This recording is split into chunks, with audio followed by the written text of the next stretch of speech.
እስራኤል የምትባለው ሀገር በእግዚአብሔር መዳፍ ውስጥ ያለች ሀገር ናት። በእግዚአብሔር ጥበቃ ውስጥ ያለች ሀገር ናት። የሚገርመው ብሉይ ኪዳን ሐዲስ ኪዳን በጠቅላላ የፈለቀው ከዚች ምድር ነው።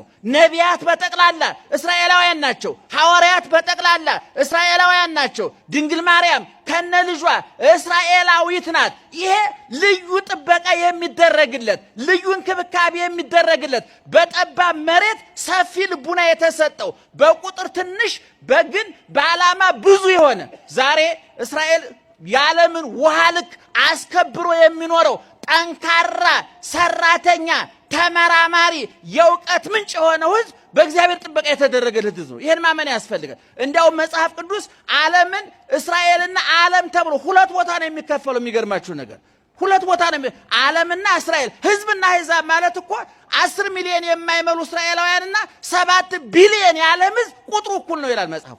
ስለዚህ ይህ ሕዝብ በግብፅ ተረግጦ ተጨቁኖ አንብቶ ተሰቃይቶ ልጅ ሲወልዱ እናቶች ነፍሰ ጡሮቹ መሬት ጭቃ ሲረግጡ ምጣቸው ሲመጣ እዚያው ከጭቃው ጋራ ልጆቻቸው እርገጡ ተብሎ የተፈረደባቸው ህዝቦች ናቸው።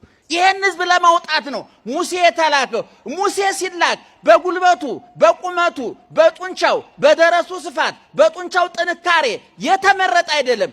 እግዚአብሔር ባልባሌ ነገር ትልቅ ስራ መስራት ይችላል። በተናቀ ነገር ትልቅ ስራ መስራት ይችላል። እግዚአብሔር በተናቀው እንጨት እኮ ተሰቅሎ ዓለምን አድኗል። በአህያ ተቀምጦ ቤተ መቅደስ ገብቷል። ከድሆቹ መንደር መርጦ ከድንግል ማርያም ተወልዷል። ቀን ሰዎች ቀንን ሲያደንቁ እግዚአብሔር በጨለማ ተወልዷል።